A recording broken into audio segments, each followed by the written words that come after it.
Okay, thank you very much. So I'll tell you essentially about two things that we're doing in the lab. We've been doing actually for a long time, and one has to do with the genetics of aging, and then the second part has to do with how do we intervene in ways that are really trying to get this to work in the near future or even now. So I'll show you in some cases where we're running clinical trials, and there are actually food programs that we're utilizing to improve health. And so you've seen about Madame Calmont from several speakers, and the point of showing Madame Calmont again is that she obviously, as Linda Partridge pointed out, she was obviously genetically protected, or most likely genetically protected. And we also know this from Emma Morano, the Italian lady who's now almost 117 years old. And she eats 3 eggs a day and meat every day. But then when you look at her family, almost everybody made it to, everybody made it to 90 years of age. Several people in her family made it to over 100 years of age. So we know that this is very, very rare, and so they're genetically protected, and this is how most likely they get to these extreme ages. And so when we first started a long time ago in the early 90s, some of us, including myself, first thought about doing this in mice and humans. So we started trying to understand aging in complex systems, but that was very, very difficult, and we realized it right away. So a group of us, and you heard several talks at this conference, say this is not going to work. If we keep trying to look at these very complex systems and trying to understand how they age, we're not going to be able to do it. So the gamble was, let's go to a simple system. In my case, was yeast, Saccharomyces cerevisiae. You heard about that also from Thomas Nyströms and other. So we'll go to a simple system and then hope that we figure out how the simple system ages, and I'll show you about the genetics first. And then the B, that actually understanding how the simple systems ages is going to tell us how the complex system, the more complex system ages. So this is 20 years of work by my laboratory, really using all kinds of techniques, some of these beautiful techniques like transposon mutagenesis that were available back in those days in the early 90s for yeast. And those and other techniques allowed us to really understand and identify this network. I mean, this is our work on aging, but obviously there are many, many scientists that contributed to understanding of these systems at just the genetics and molecular level. So we had really tremendous help from hundreds of laboratories. But here, the summary of this. First of all, I developed something called chronological lifespan. I wasn't satisfied with the system available at the time called replicative lifespan. And so I developed a yeast chronological lifespan method that basically allows us to follow the aging of yeast as yeast ages in the wild, right? On figs, rotten figs and rotten grapes. So using this chronological aging system, we were able to identify two major pathways. One is what I call the sugar pathway, which activates RAS, adenylate cyclase, pKa. And when this is active, this RIN15 serine threonine kinase actually is inactive, and this contributes to keeping these 3 transcription factors, MSN2, MSN4, GIS1, the zinc finger transcription factors, also inactive. And the other pathway is what I call the protein pathway, the amino acid pathway. Particularly in yeast is serine, threonine, valine, but in mammals it's likely to be a little bit different. And these amino acids control the PDK, PKH pathway, and the TOR pathway, and they converge on this S-cis kinase called SCH9. And this SCH9 seems to be really central in the lifespan regulation, so in accelerating aging. So you have a lot of sugar, you have a lot of amino acids. Together, they activate this network, and this network shuts down these protective transcription factors. You heard about these FOXO-transcription factors. And really, these are the equivalent of these FOXO-transcription factors that you heard about yesterday, these protective factors that regulate many genes involved in aging. So if you either you remove glucose, and I'll talk about that in the next section, or have mutations in this pathway, you get lifespan extension. For example, if you delete RAS gene, the yeast chronologically lives twice as long. And if you delete this SCH9 that I told you about, now you get about a 3-fold lifespan extension. And actually, if you delete both, you can get up to 10-fold lifespan extension. So these yeasts are completely, the lifespan of the simple organism is completely reprogrammed, and in allowing it to live as much as 10 times longer. And so I told you there was a gamble, and I think it paid out. Why? Because, for example, the TOR pathway that I just told you about, cis kinase, now it turns out to be very much at the center of aging in most of the model organisms that have been studied. And also, if you see here, this is the SCH9 mutant, so the mutant for which the longest lifespan extension has been obtained. And these are the flies that Linda Partridge studies, the Chico flies and the IGF-1, insulin deficient flies, and they also have record longevity extension. And these are the mice that John Kapchik and Andrei Barkey studied, the dwarf mice, and they have record longevity extension, right? So this is probably not coincidental, and this tells us, and these are in fact are all different genes, but they seem to be genes all involved in the growth of these organisms. And but as we started moving from yeast all the way to mice and then humans, obviously these mice were very interesting to us. And these mice, as I mentioned, they lack either growth hormone or the receptor for this growth hormone, the growth hormone receptor. And I think the beautiful work by Andrew Barkey and John Kapchik led to not just the identification of these mice that can live 40% longer than normal, and even twice as long as normal when calorie restricted, right? This is really unbelievable if you think about making a mouse live twice as long just by a mutation and a dietary intervention. But more importantly, half of these mice make it to the end of life with no pathology, right? They don't get sick. So they live 40% longer and they get sick a lot less. Consider that the normal mice, 90% of them will develop some pathology, similarly to human beings, right? So this is really incredible if you think about this idea of don't focus on diseases, don't even focus on disease prevention, disease by disease, focus on aging. Why? A mouse lives 2.5 years and starts developing cancer at 1.5 years of age, right? But there is no human being, or very, very rarely, that develop cancer at 1.5 years of age, right? So the answer really is all there. It's all about aging. And if you can not necessarily do anything dramatic to aging, but just even relatively limited effects on the aging process can have dramatic changes in the lifespan and also in the health span, so the disease incidence in these organisms. So we knew about the super dwarf yeast and the dwarf flies and the dwarf mice, and obviously our question was, well, what about the people? Yeah, if this is true, it is all conserved, then if we find the people that have this same mutation as or similar mutation, let's say analogous mutations, then these people should live longer and should be much healthier. And now, luckily there were 100 of them, all of them followed by Jaime Guevara down in Ecuador.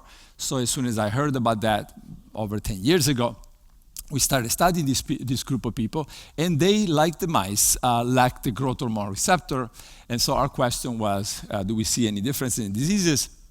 And also, the concern was that they did not have a healthy lifestyle at all. So they drank a lot, they smoked, they ate terribly. And so we were a little bit worried that maybe we picked the wrong group and that we were not going to see much. But it turns out that, as obvious from their behavior, that actually this is the growth hormone receptor deficient population, and their obesity is much higher than the control population, right? So not a good start until you look actually at their glucose level, which are normal, and eventually we did glucose tolerance tests, and they turned out to be not only not insulin resistant, they're actually insulin sensitive. And if you look at the diabetes, in the Ecuador population, the prevalence is the expected 5%. And in this group, thus far, we haven't seen a single case of diabetes, right? So they're very much protected from diabetes. And we were more confident than we will have been about that when we knew that John Kapczyk has shown something like that for mice, right? So the growth hormone receptor deficient mice are protected when in diabetes models of these mice are protected. So then we ran the clinical trials. They're insulin sensitive. And then what about cancer? We also knew from the work by Kapczyk and Barkey that the mice, growth hormone receptor deficient mice, were protected from cancer. And turns out that thus far, only one person has died of cancer out of these 100 people that have been followed for the past 30 or 40 years. And also, Zvi Laron in Europe and the Middle East has followed another 250 of these subjects by surveys, and not a single one of them has reported, there is no report from their doctors that any of them died of cancer. So this is really remarkable. Out of 350 people followed for 30 or 40 years, one single cancer death. When, if you look at their relatives, they all living in the same houses, eating the same food, they have a 22% incidence of cancer. So it's definitely not an environmental factor. Okay, so then I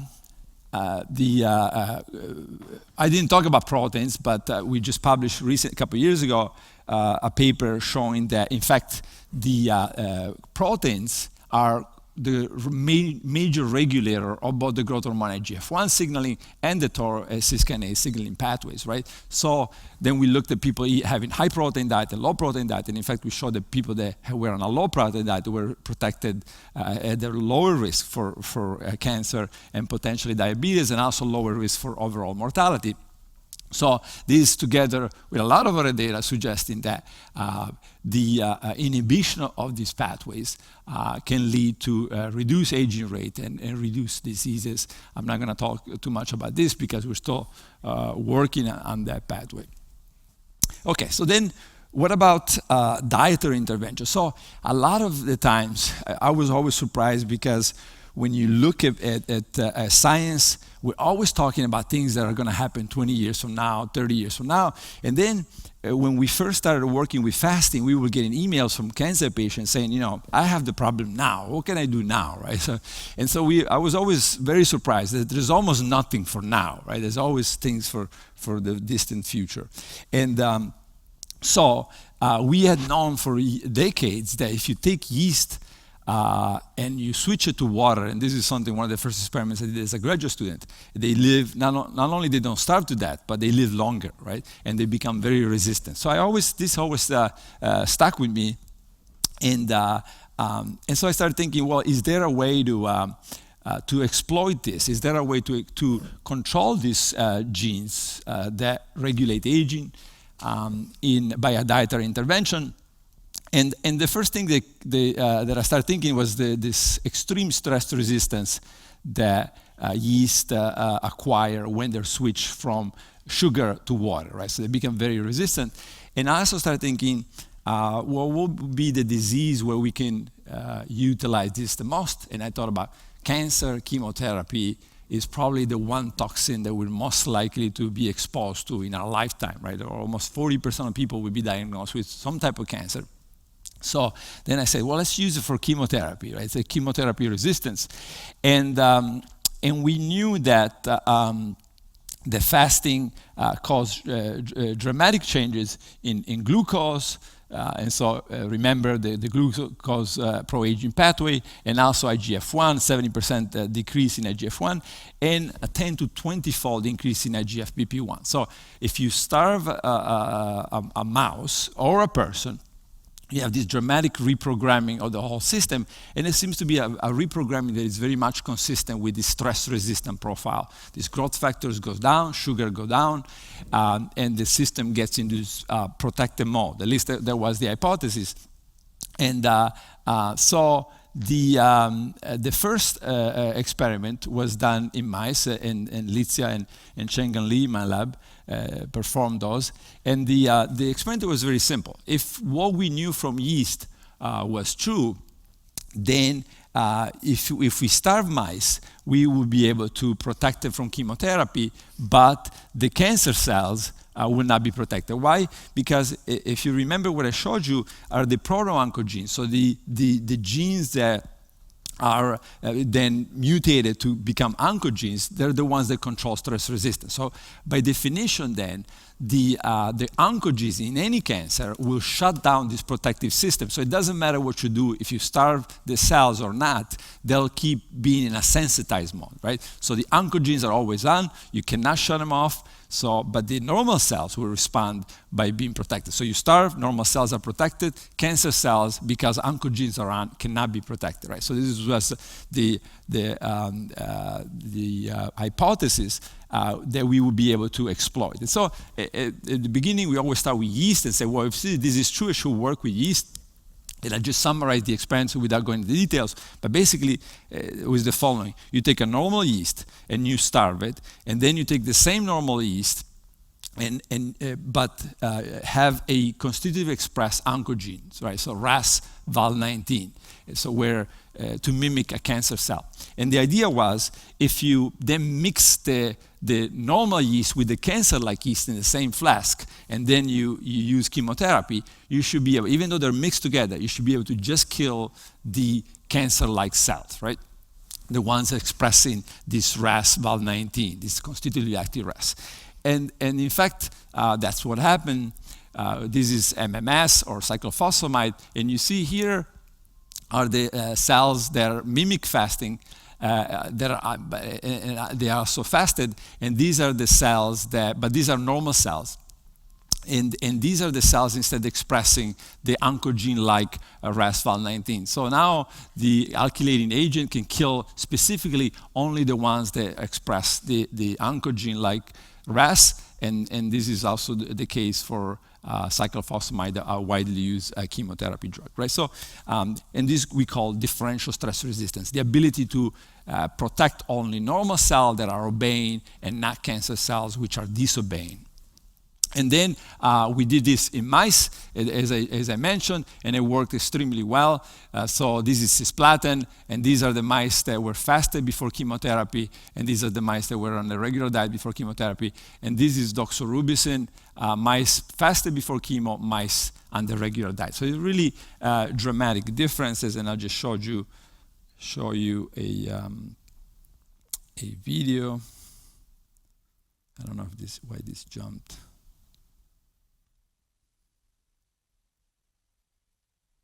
If it works.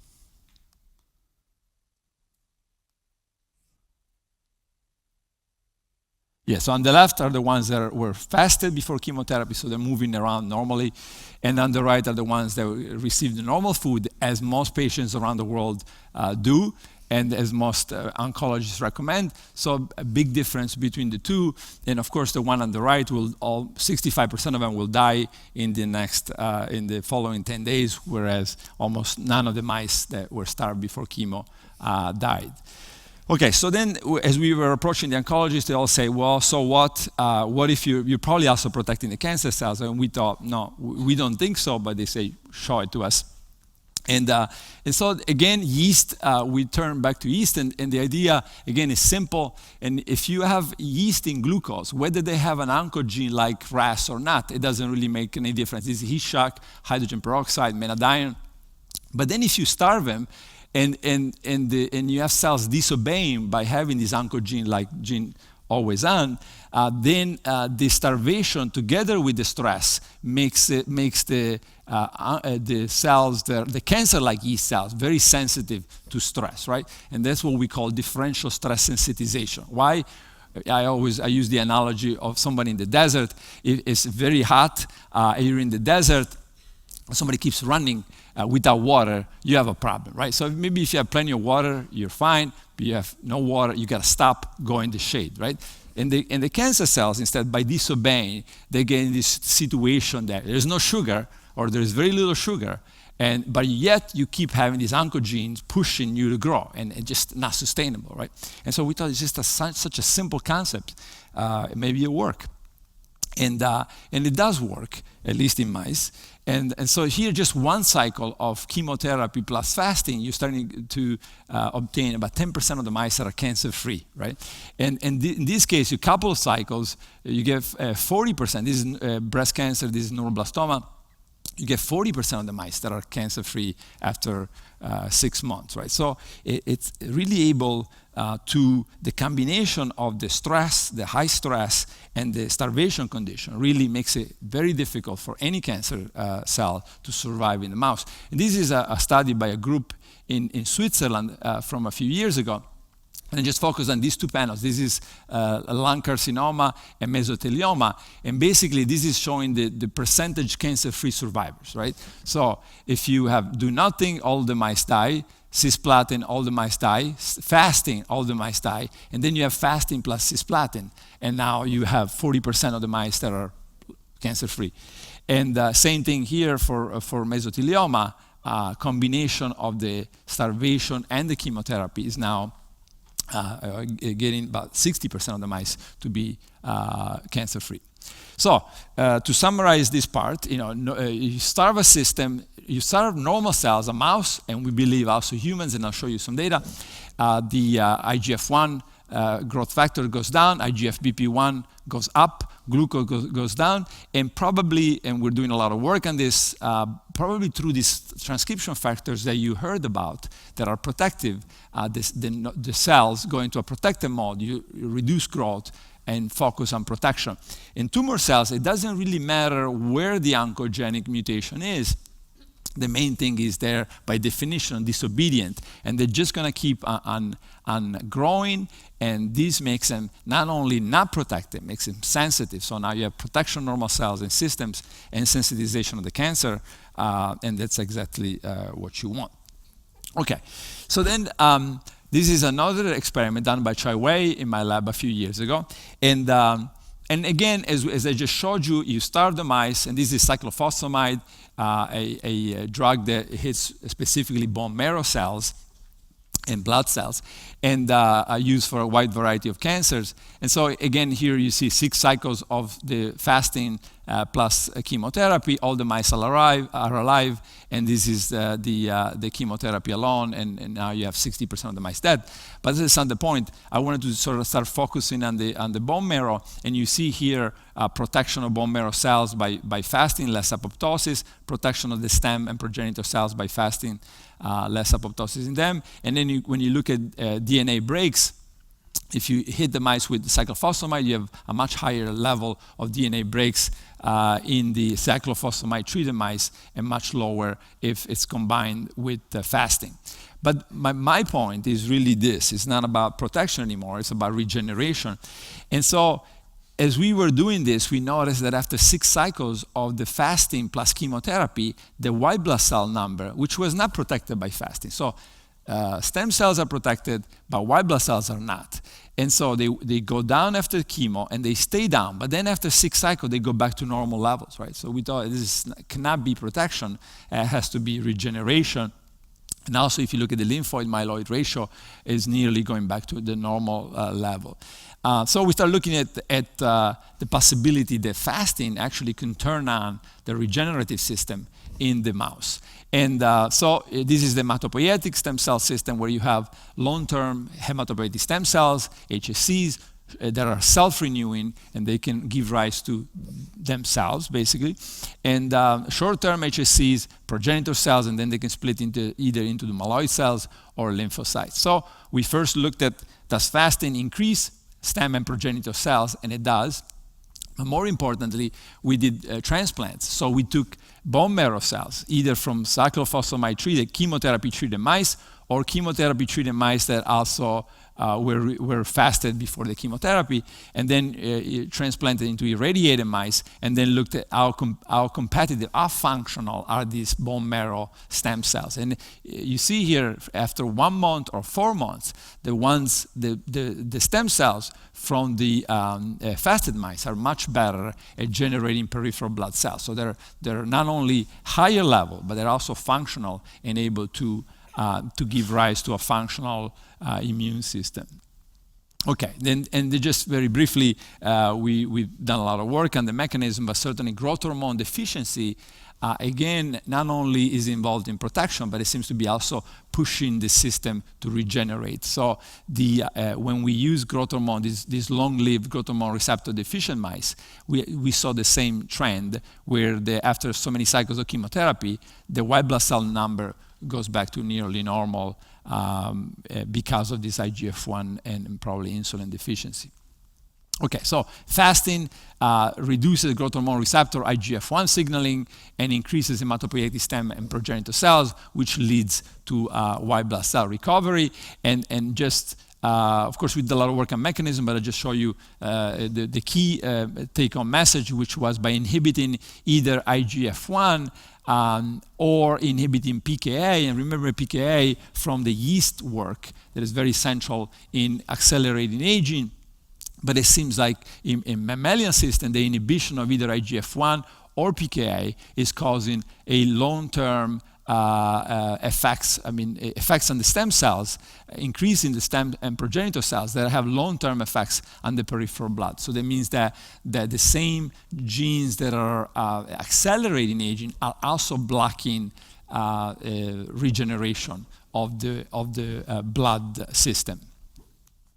Okay, so then summary, just added this pKa, and we think this FOXO1 and G9A genes are implicated in these effects of hematopoietic stem cells, in the activation of hematopoietic stem cells and the regeneration of the immune system. Okay, so then very briefly, just a few months ago, then we published on if you regenerate and rejuvenate the immune system, is it possible? Now we know about immunotherapy and how effective it is in cancer treatment. So we started thinking, well, is it possible that it is the starvation, as I just showed you, turns on the immune system, and it is the immune system to attack the cancer cells?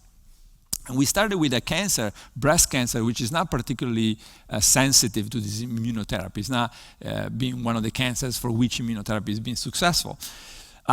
And first of all, we actually developed what we call a fasting-mimicking diet. So we realized that patients do not like to fast, and oncologists do not like their patients to fast. So we come up with a fasting-mimicking diet that is calorie restricted, but it's got about half of the normal calorie levels. And so you see here, if you do 3 cycles of the fasting-mimicking diet with doxorubicin, with chemotherapy, this is the breast cancer progression. These mice do the best. And this is the control mice.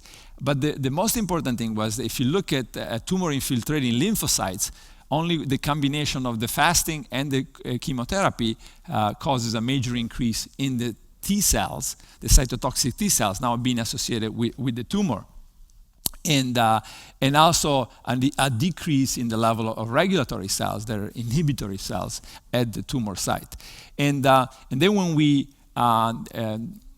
blocked the T cell production by using this antibody, you see that this is sufficient to cause the tumor to be much more aggressive and grow much faster in the presence of the FMD. So this is suggesting that the cycles of this fasting-mimicking diet are delaying tumor progression in large part by activating the cytotoxic T cells. You remove the T cells, and the effect is not there, or is much, much reduced.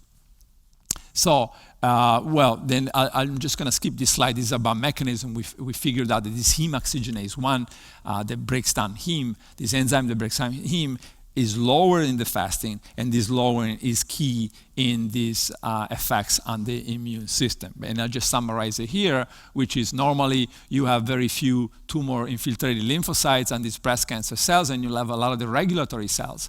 And you have a high level of heme oxygenase 1, And during the fasting, these Tregs are replaced with tumor-infiltrating lymphocytes thanks to this lowering of heme oxygenase 1, and now the immune cells can kill much more effectively the cancer cells, and we're now trying to figure out much more about the mechanisms responsible for this. Okay, then what about humans? And we started a long time ago, about 10 years ago, we started going to oncology, the clinics, and trying to figure out, because a lot of patients were contacting us and saying, I'm fasting in combination with chemotherapy. And so we started collecting the data. It actually turns out in a case report, very preliminary, years ago, that patients fasting in combination with chemo, we're reporting less side effects, whether it was fatigue, weakness, headaches, nausea, vomiting, etc., compared to those that were eating a normal diet. And then we just finished an 18 patient, again, preliminary trial where we looked at 72 hours of fasting compared to 24 hours of fasting. And the 72-hour fasting is associated with reduced side effects in all kinds of different criteria. And Leiden, University of Leiden, also did a small trial. This was randomized with I think about 13 patients, and showing effects of the fasting and protection of erythrocytes and thrombocytes. So that's also promising. And Charité Hospital in Germany, in Berlin, finished their trial with 34 women with breast and ovarian cancer. And this was a randomized crossover trial. And the results are very positive, and they haven't published it yet, so I cannot show you the data. But so this is encouraging. Okay, so then going back to aging, so this is working very well with stress resistance. You starve the mice, so we give them this fasting-mimicking diet, and they're protected. And of course, we were interested, well, can we use this to extend healthy lifespan? And so we did this. We took mice that were middle-aged, and again, we were really, again, in the aging field, many, including us, are working on drugs, right? What are the drugs, like blocking the growth hormone receptor? We're working on that, but it's going to take probably 20 years to get there. And so we started thinking, well, what is something that could be done now? And certainly this fasting-mimicking diet, we thought it was something that could be applied almost immediately if it was clinically tested and shown to be successful. So we started with the mice, and so middle-aged mice given this diet twice a month for 4 days, right? And that was also very important to us, to come up with something that people could actually do, right? That wouldn't necessarily impose a complete change in someone's diet. I mean, most people, we spend a lot of time trying to change people's diet, and most people don't want to change their diet at all. And so the 4 days, in this case for the mice, I'll show you the human data in a second. And the first thing was interesting, that the mice, even though they were on this low-calorie diet for 4 days, twice a month, per month they ate the normal amount of calories.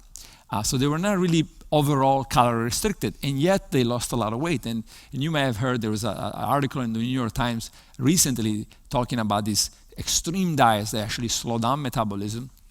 But it turns out that this periodic fasting-mimicking diet done in the way that I described, at least for the mice, not only they don't slow down metabolism, most likely they either accelerate metabolism or promoting this reprogramming. And we know that because during starvation, after a few days, the system starts burning visceral fat. As you can see here, when you look at the visceral fat is where we see the biggest difference. So these mice, and this makes sense, right? During starvation, there is no sugar coming in, and the system is starting to take the energy from the depots, and the visceral fat is the largest one, right? So this switch to a visceral fat dependent metabolism is probably key in these weight loss, these long-term effects on weight loss that I just showed you. And then we did a lot of things, but I'll just tell you a few because I don't have time to go through all of them. But the immune system that I just told you about, there is in mice, between a 4-month-old mice and a 16, 20-month-old mice, there is a major decrease in the number of white blood cells. And you see here, after just 4 months on these cycles of the fasting-mimicking diet, the level of white blood cells goes back in a 20-month-old mouse, goes back to the level of a 4-month-old mouse, suggesting that the system is getting rejuvenated, and this is also supported by the lymphoid-myeloid ratio, not going back to normal, to the youthful level, but certainly being much better in the fasted mice than in the mice on the controlled diet.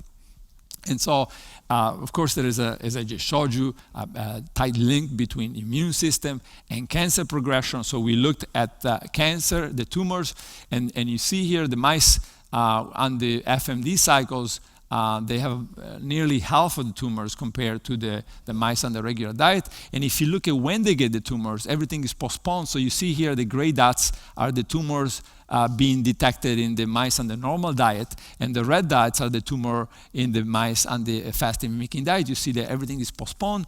And if you also look at the type of tumors,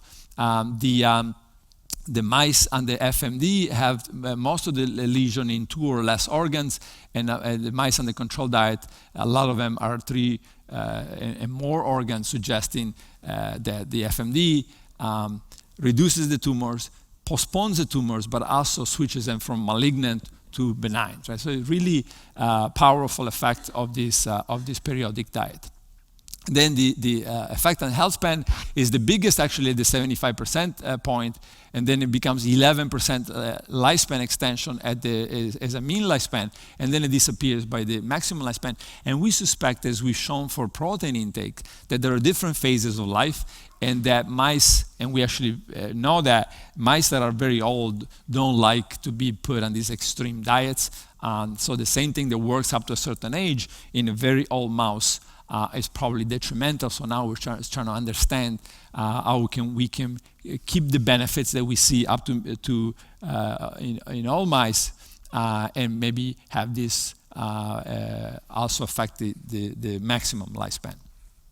Okay, then of course we develop a fasting-mimicking diet for people, and this again is about 50% of the normal calories, and it's high fat. It's a high fat diet, low sugar, low carbohydrate diet, and so we ask people, 100 people.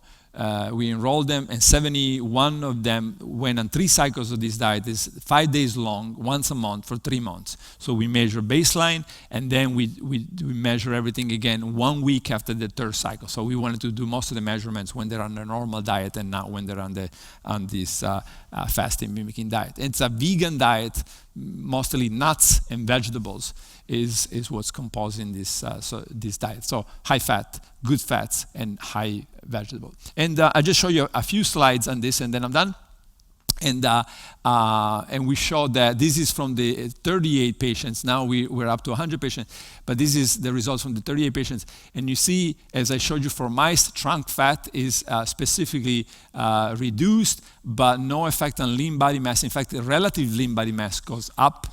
And we believe that this is due to the regenerative effects of the diet that we've shown actually in mice, on the muscle of mice.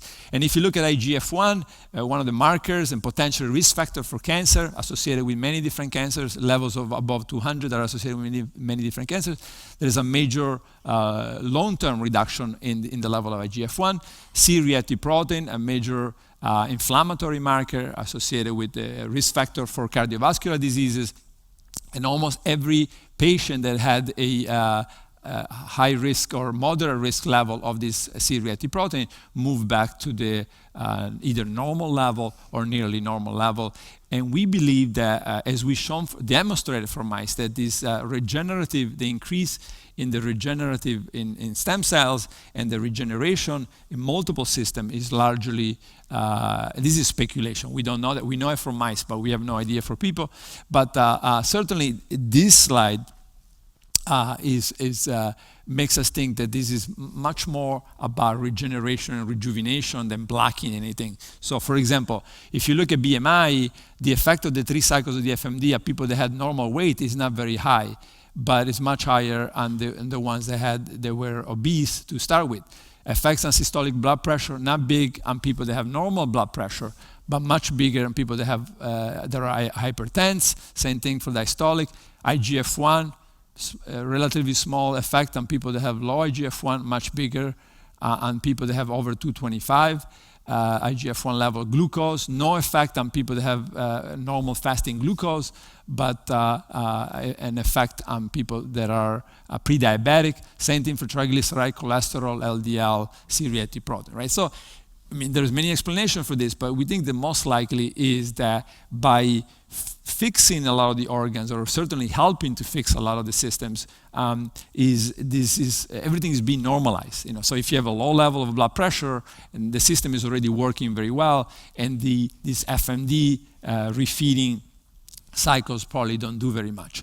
And why does it work? And I use a picture of my PhD mentor, Roy Walford, who was one of the pioneers of calorie restriction, to sort of explain this in a very simple way, which is this is Roy before entered something called Biosphere 2. So there's 8 people, including himself. He was a UCLA professor who in 1990, I believe, had a bad idea to lock himself up in a place called Biosphere 2, and they became calorie restricted in this Biosphere 2, right? So they ate about 1,800 calories a day, and as you can see, this is very extreme.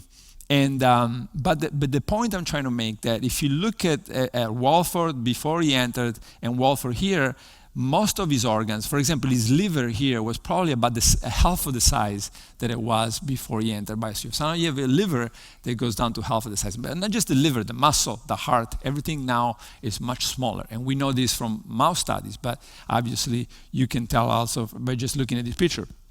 Then he exits Biosphere 2, he feeds, and his organs now are returned to normal size, right? So we believe that this is probably the most powerful intervention available to reactivate these programs that are normally activated during development.